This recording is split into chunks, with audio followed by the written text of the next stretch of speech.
rouge, arc-en-ciel. Et notre mademoiselle Gallinger, elle adore ce genre de bod mode. Justement, elle vient de se faire le split tongue, acte qui consiste, tenez-vous bien, à séparer votre langue en deux parties. Voilà, pour plus de saveur quand vous mangez, pour pouvoir faire, je sais pas, des danses comme ça. Bref, c'est pas des petits pics dans les yeux qui vont effrayer notre petite Kate. Elle a terriblement envie de passer à un autre level et comme on dit, quand on a une idée dans la tête, on l'a pas dans le cul. Arrive l'automne 2017, Kat Gallinger décide de subitement prendre rendez-vous chez un professionnel, mais le truc c'est qu'elle va pas forcément se renseigner au préalable sur les risques ou la procédure. En fait, elle va juste poser 2-3 questions au professionnel qu'elle a choisi. Le professionnel en l'occurrence c'est Eric Brown. Brown comme les brownies. Bref, lors de la prise de rendez-vous, Brown va informer Gallinger des risques liés à ce genre de tatou. Et à la fin, il la rassure en disant d'être relax. Apparemment, il a déjà pratiqué une 20aine de fois, que ça s'est toujours super bien passé dans la mesure où tu respectes correctement les soins post-tatou. Elle est hyper rassurée, elle le voit en plus, il est en face d'elle et lui-même, il a les 2 yeux tatoués. À ce moment-là, confiance à son max. Elle sort du shop, limite elle gambade et elle pense plus qu'à la couleur qu'elle va choisir pour le fond de son œil. Trop d'entrain, trop d'excitation, trop de hâte en elle. Ensuite les jours passent, le date finit par arriver. Nous sommes donc le 6 septembre dans un studio de tatou en Ontario, au Canada. Et ça y est là, c'est l'heure de passer à l'action. Donc Eric Brown l'installe rapidement, la nuit commence à tomber, attention, et il va procéder à 2 injections de pigment mauve dans la couche supérieure de son œil. Le petit problème, c'est que ça va devenir très rapidement étrange parce que le pigment se met à ressortir. Mais Brown, lui, il reste calme, serein, il lui dit que tout va bien, c'est normal, ça sort un peu, y a pas de quoi paniquer quoi. Donc elle le paye et puis elle quitte le salon pour rentrer chez elle. Sauf que son œil continue de couler. Quelques heures après, son œil coule toujours, ça fuite. Et franchement, ça commence à devenir bizarre, vous voyez. Voyez, Je vois. voyez, Je vois. ok. Mais Kat, elle va essayer de se détendre. Voilà, elle est chez elle. Elle se dit que voilà, ça a été quand même un tatou extrême, que ça doit être sûrement normal, qu'il faut pas s'inquiéter. Donc elle va aller se coucher en espérant que ça aille mieux le lendemain. Et le lendemain matin, Kat, elle se réveille. Et qu'est-ce qu'on fait quand on se réveille? On ouvre les yeux. Ben justement, elle essaye d'ouvrir ses yeux et elle se rend compte qu'elle n'arrive pas du tout à ouvrir l'œil qu'elle s'est fait tatouer la veille. Elle va se traîner jusqu'à son miroir et elle va voir que son œil, il est gonflé à la mort. Donc elle est là devant son miroir, elle voit son œil hyper gonflé. Du coup, elle commence à paniquer.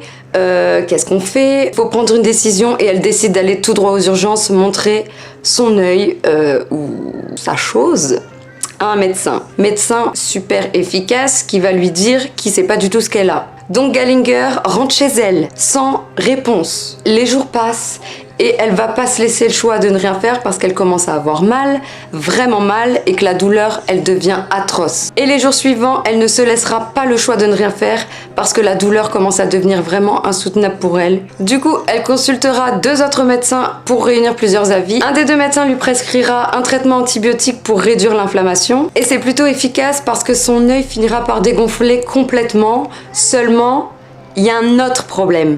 Maintenant qu'elle peut ouvrir son œil, elle remarque qu'elle ne voit plus correctement, sa vue est troublée et doublée, la douleur devient atroce, les effets négatifs commencent à s'accumuler. Elle commence à multiplier les consultations à l'hôpital et à la suite de plusieurs examens, le diagnostic finira par tomber et il n'est pas bon du tout.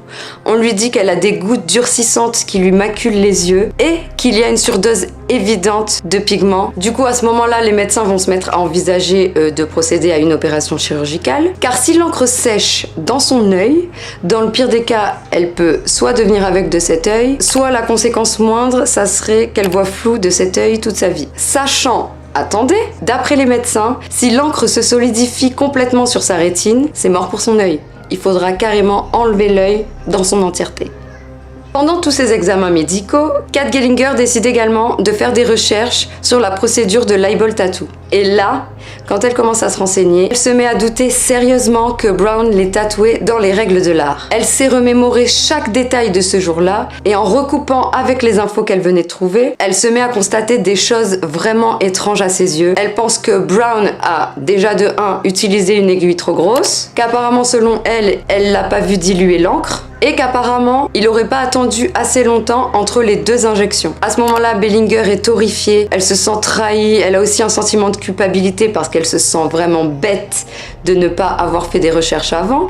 Donc, dans un certain élan de bienveillance, elle décide de se connecter sur son Facebook et de raconter son histoire et son expérience. Après, elle veut vraiment pas attiser la haine autour de Eric Brown. Au lieu de ça, elle préfère essayer d'enseigner aux gens une leçon précieuse tirée de son expérience, parce que ce qui lui tient vraiment à cœur, c'est d'informer les gens sur l'importance de faire des recherches appropriées avant de faire un truc définitif et risqué sur son corps. J'ai retrouvé cet article Facebook datant du 20 septembre et quand elle le publie, elle est toujours pas sortie d'affaire. Elle ajoutera plus tard sur sa page Facebook « Je ne recommanderai jamais à quiconque de faire cela. Cela ne vaut pas le risque. J'aurais aimé faire plus de recherches. J'aurais également su que l'eyeball était illégal au Canada, ce dont je n'avais jamais entendu parler. Brown était une personne en laquelle j'avais entièrement confiance et c'était mon erreur. Dans l'état actuel des choses, les médecins et le chirurgien pensent que ma vue ne s'améliorera pas. Je risque de perdre complètement mon œil, ma vue, ou alors elle restera toujours floue.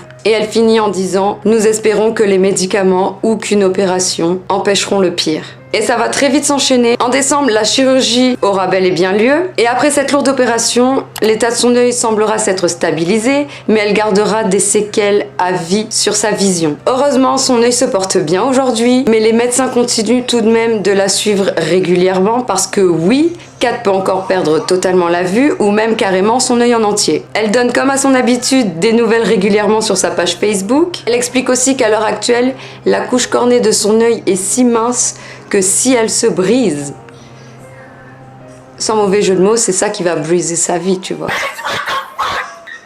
En attendant, Kat Gellinger continue sa vie, elle essaie de tirer au mieux possible le meilleur parti de sa propre expérience. Elle dit qu'elle préfère faire ça au lieu de s'apitoyer sur son sort, ce qui n'est pas une mauvaise décision. Parce que oui, Kat Gellinger gardera la tête haute jusqu'au bout.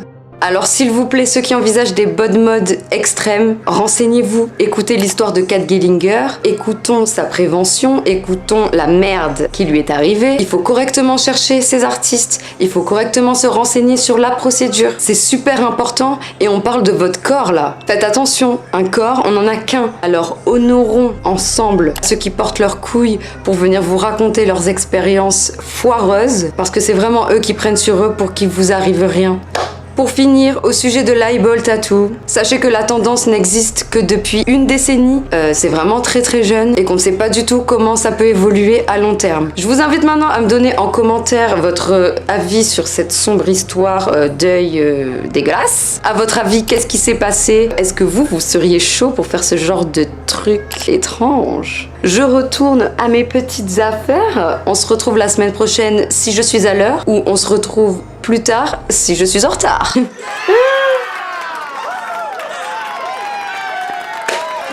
Et on se retrouve plus tard si je suis en retard. Okay, so this is what my eye looks like now today. Some very bad emotions. Some very scary ones too. I'm not gonna give in. I'm not gonna do it. I'm not gonna give up. And still are sometimes, pretty often, where I want to give up. And I don't want to anymore.